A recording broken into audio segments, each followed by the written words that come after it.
Noel Moloney is a former New York Police Department officer who is a first-line supervisor with the US Customs and Border Protection Service. He has strong Donegal links, particularly with Dunloe and Milford, and is a former NYPD GAA president.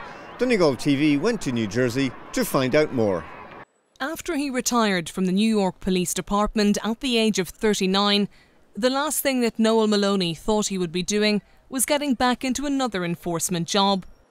He now has a demanding post with the US Customs and Border Protection Service. But during his time off, he's a keen sportsman and is a big GAA enthusiast. Indeed, his Irish links and Irish heritage are also very important to him.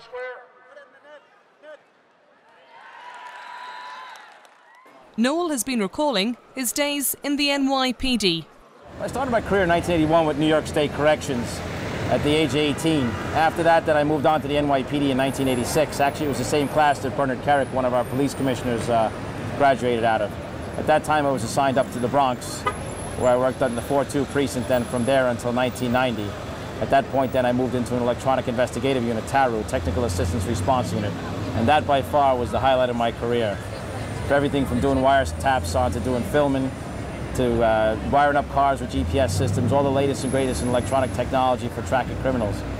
The most horrific sight, though, was the World Trade Center collapse, not too far from where we're at right now.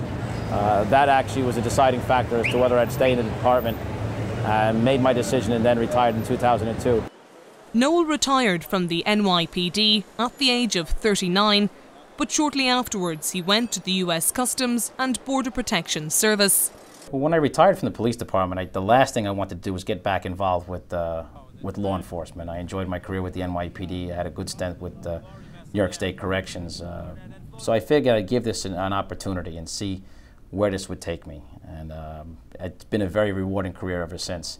I've got to visit places that I wouldn't normally have gone to, such as the southern border and some places in California. I've also had the opportunity to travel extensively through the eastern seaboard and do some teaching and show some techniques that I would have used within the NYPD to help ensure the safety of the American public.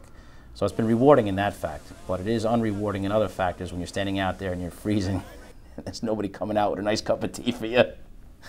So those are the times that you actually start second guessing yourself as to whether or not you did the right thing. But the bottom line is I did this for my family, and it ensures my family's safety. And my 2 kids are very proud, as is my wife, of me. And most recently being promoted to supervisor, being given the opportunity now to be entrusted with members of Customs to ensure the public's safety has been also a tremendous thing for me as well. Very proud of that. And he's proud of his Irish connections. My mother's side of the family initially came from just outside of Donegal there. My sister actually was married from Dunloe, so not too far outside of Dunloe was our family. Just after the famine, they emigrated back down to Carnamona area on the west coast of Ireland. His Irish heritage is also very important to him. Between GAA, every time in Ireland as a child, we were back every year fishing off the coast of Leenane with my uncle, who's still fisherman there in Ireland now into his 70s. Insofar as Irish sports were concerned, I grew up playing hurling, primarily Gaelic football. He's proud of his children and enjoys coaching Gaelic football. Being a part of the GAA, we're allowed to spread the Irish heritage in Gaelic football is my big thing.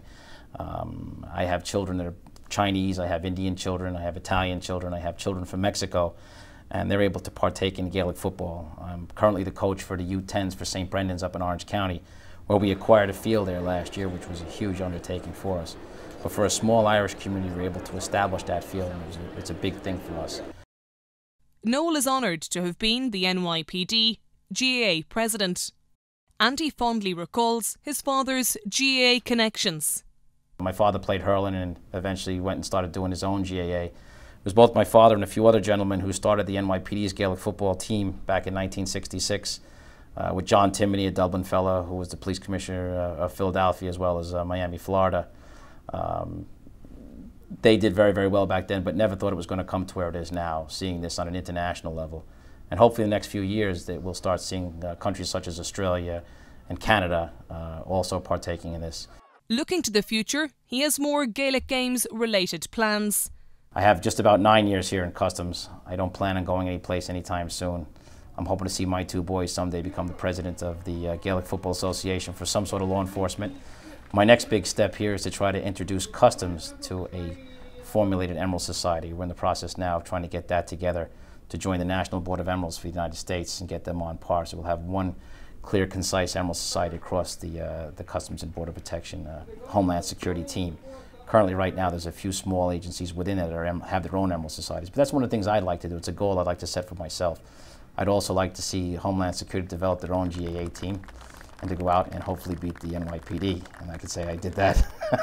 That's one of the things I'd like to do. But long term is probably staying with, well, not probably, but definitely staying with this association at least until I'm in my 60s. And then from there, hopefully retiring and seeing where my boys go. But my primary concern is looking out for my two boys and hoping that they'll achieve greatness at one point or another, and I'm sure that they will.